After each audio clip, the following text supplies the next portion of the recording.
Hello everyone, welcome to Vandana Academy. तो आज हम चर्चा करेंगे यूपी सुपर टेट के सिलेबस को लेकर के।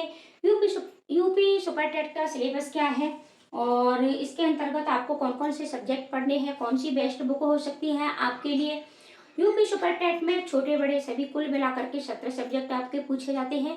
तो इन 17 सब्जेक्टों की आपको किस तरीके से मतलब रणनीति के साथ अपनी पढ़ाई करनी है, किस तरीके से इन पर अपनी पकड़ बनानी है, तो इस सब पर चर्चा होगी। वीडियो को लास्ट तक आप अवश्य देखें। साथ ही साथ वीडियो अच्छी लगे तो शेयर भी कर दें, लाइक कमेंट करना भी बिल्कुल न भूलें रहती है। तो देखो, आज हम बात करेंगे यूपी सुपर टेट के सिलेबस को लेकर के। और किसी भी एग्जाम को पास करने के लिए, क्रैक करने के लिए उसका सिलेबस जानना बहुत ज्यादा जरूरी है। बिना हम सिलेबस को जाने हुए किसी भी एग्जाम को पास नहीं कर सकते हैं। तो मेन फोकस सबसे पहला आपका अपने सिलेबस को अच्छे से जानना है कि आपके सिलेबस में आएगा क्या, ठीक है, क्या क्या पूछा जाता है। तो देखो, सबसे पहले हम बात करते हैं कि आपका ये जो यूपी सुपर टेट का एग्जाम है, ये आपका अभी तक 2 बार हुआ है और दोनों बार आपका ऑफलाइन ही हुआ है। चाहे वो 68,500 वाली भर्ती हो, चाहे आपकी 69,000 वाली हो। फर्क दोनों में इतना था कि जो 68,500 वाली भर्ती हुई थी, ये आपकी लिखित परीक्षा थी। जैसे कि आप 10th और 12th में यानी परीक्षा देते हो इस तरीके से। और ये आपकी 69,000 वाली ऑप्शनल थी, यानी 4 ऑप्शन आपको मिलते हैं। जैसे कि आप सी टेट का पेपर देते हो, यूपी टेट का, इस तरीके से। और ऑफलाइन मोड में ही दोनों बार परीक्षा हुई थी। तो जहां तक संभावना है वहां तक आपकी ऑफलाइन मोड में ही परीक्षा होगी। और साथ ही साथ आपको ऑप्शनल नंबर यानी एक प्रश्न के 4 ऑप्शन आपको मिलेंगे, ठीक है। तो उसी तरीके से आपकी परीक्षा होगी। 150 प्रश्न आपके पूछे जाते हैं और 2.5 घंटे का आपको समय मिलता है, ठीक है। प्रश्नों की संख्या आपकी कितनी है? 150 है। और साथ ही साथ 250, ठीक है, यानी 2.5 घंटे का आपको समय मिलता है 150 प्रश्नों के लिए 150 मिनट। अब बात इसके सिलेबस को लेकर के करते हैं। तो सबसे पहले बात आती है आपकी भाषा की, ठीक है। भाषा में आपकी हिंदी पूछी जाती है, अंग्रेजी पूछी जाती है और संस्कृत पूछी जाती है। देखो, सी टेट का जो एग्जाम आप देते हो तो वहां आपको भाषा अपनी चॉइस से लेनी पड़ती है कि आप हिंदी लेते हो या फिर सेकंड भाषा इंग्लिश लेते हो, संस्कृत लेते हो, उर्दू लेते हो। और यही टेट में भी होता है कि हिंदी अनिवार्य रूप से दी जाती है आपको, और सेकंड भाषा में भी आप संस्कृत और उर्दू में से अपनी चॉइस से लेते हो। लेकिन यहाँ सुपर टेट में ऐसा बिल्कुल भी नहीं है। आपको ये तीनों भाषाएं सीखनी पड़ेंगी, ये तीनों भाषाएं आपको आनी चाहिए। फर्क सिर्फ इतना सा है कि आपकी जो हिंदी है ये आपकी 20 नंबर की पूछी जाएगी, ठीक है। हिंदी आपकी 20 नंबर की पूछी जाएगी और बाकी आपका ये जो अंग्रेजी है ये 10 की और संस्कृत भी आपकी 10 नंबर की।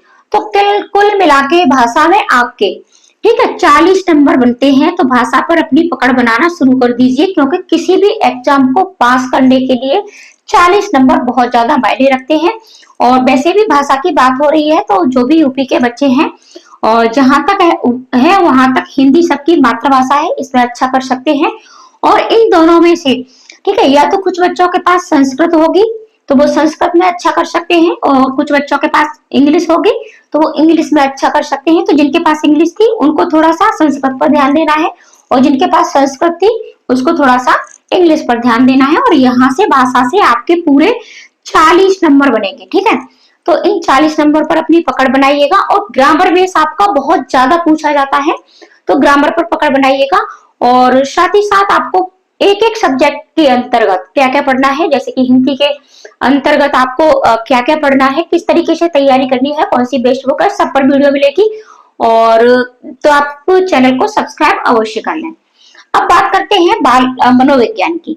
तो मनोविज्ञान भी आपको ये ठीक है 3 तरह से मिलेगा, यानी ये भी आपका पूरा कितने नंबर का आएगा? ये भी आपका 30 नंबर का आएगा। तो मनोविज्ञान की सीडीपी की भी एक अहम भूमिका होती है। अब इसमें आपको पढ़ना है बाल मनोविज्ञान, वही आपके बाल विकास के सिद्धांत, बच्चे कैसे सीखते हैं, ये सारी चीजें जो आप सी टेट के लिए, यूपी टेट के लिए पढ़ते हो। साथ ही साथ आपको पढ़ना है जीवन कौशल, और जीवन कौशल के साथ साथ आपको शिक्षण कौशल, और ये मनोविज्ञान के ही पार्ट है, मनोविज्ञान के ही भाग है। तो मनोविज्ञान यानी सीडीपी को भी पढ़ना आप शुरू कर दीजिएगा। ठीक है, 30 नंबर आपके यहाँ से बनेंगे। देखो आज सिर्फ और सिर्फ सिलेबस की बात होगी और अगली वीडियो में आपको दूंगी कि आपको कौन सी बुक लेनी है, किस तरीके से तैयारी करनी है। फिर बात करते हैं आपके विज्ञान की। ठीक है, तो विज्ञान में भी आपको 3 सब्जेक्ट पढ़ने होते हैं और ये आपका भौतिक विज्ञान हो गया, रसायन हो गया, जीव हो गया यानी फिजिक्स, केमिस्ट्री और बायो। ठीक है, फिजिक्स, केमिस्ट्री, बायो यानी, और यहाँ से आपके इन तीनों से मिलाकर के मात्र 10 नंबर बनते हैं, यानी आपका विज्ञान साइंस आपके 10 नंबर की पूछी जाती है। अब बात करते हैं गणित की। तो देखो गणित आपका पूरा 20 नंबर का पूछा जाता है। देखो जहां से प्रश्न आपके ज्यादा बनते हैं उन सब्जेक्टों पर आप अपने फोकस शुरू कर दीजिएगा। और गणित की एक अहम भूमिका है सुपर टेट में। ठीक है, यूपी सुपर टेट में, क्योंकि जिन बच्चों का मैथ अच्छा होता है वो 20 में से, ठीक है, 18, 19 और पूरे 20 ये वाला स्कोर करते हैं। और साथ ही साथ भाषा का स्कोर भी सबका अच्छा होता ही है, तो ये अपनी इस पर पकड़ बना लेते हैं। तो जिन बच्चों का गणित कमजोर है, वीक है, वो गणित की प्रैक्टिस अच्छे से कर लें। और इसके लिए मुझे यूथ की बुक अच्छी लगती है, फिर आप अपने हिसाब से लीजिएगा कहाँ से सीखते हैं। और सबसे बेस्ट बुक तो आपकी जो SCERT बुकें होती है वो होती है आप कक्षा 6 से और कक्षा 10 तक का सारी गणित की बुकों को हल करना शुरू कर दीजिएगा, आपके गणित पर पकड़ बन जाएगी।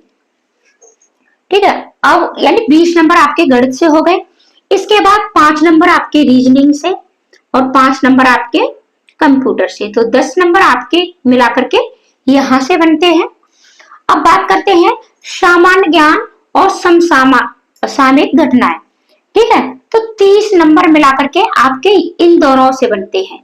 ठीक है, यहां से आपके इन दोनों को मिलाकर के 30 नंबर बनते हैं। तो आपको करंट अफेयर्स के लिए या तो अखबार पढ़ना शुरू कर दीजिएगा या फिर मैं आपको बता दूं नेक्स्ट एग्जाम नाम का एक चैनल है यूट्यूब पर, तो आप उसे सब्सक्राइब कर लें। मात्र 10 से 15 मिनट की वीडियो उनकी डेली मिलती है और मुझे बहुत अच्छा लगता है। ज्यादा बड़ी वीडियो भी नहीं होती है और इतने टाइम हम पढ़ भी सकते हैं। ठीक है, तो आप यहाँ से करंट अफेयर्स पढ़ सकते हैं। देखो मैंने जहां से पढ़ी है मैं सिर्फ वही चीज आपको बताती हूँ। तो 30 नंबर आपके यहाँ से बनेंगे सामान्य ज्ञान और करंट अफेयर्स से। इसके बाद है आपका पर्यावरण एवं सामाजिक अध्ययन।